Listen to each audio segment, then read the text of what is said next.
Hi, it's me again with CorelDraw Tips and Tricks.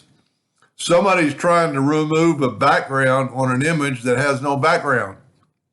This is the way they got it on the internet, and this is the way they want it. It's a little bit different. This thing is almost 3.5 inches. We're going to set our nudge factor on 4. We're going to make a duplicate, and we're going to do that. Nudge it over. I'm going to go to Trace Bitmap, Outline, Trace Clip Art.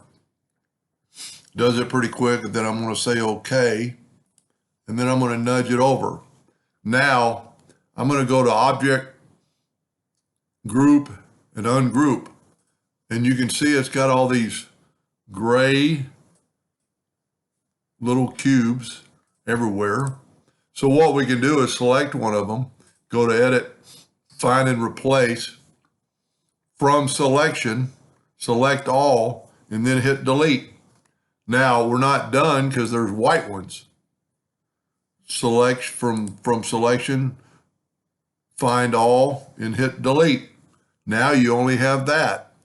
And if we put in a yellow box, and we can kind of prove that, go to order, Object Order Backup Page, you have just that. Now it is a pixelized picture, so we don't want that.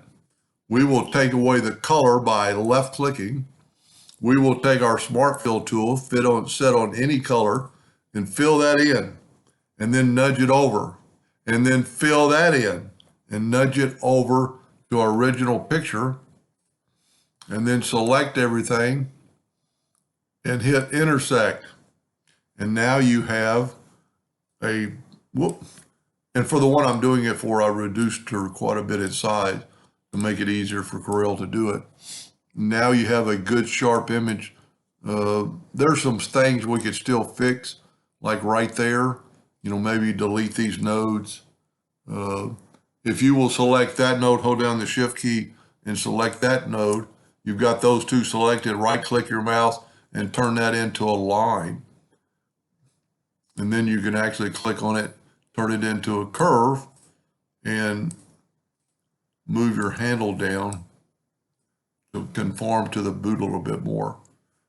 There's a little bit of problem with her boot right there. I wonder if we can't fix that.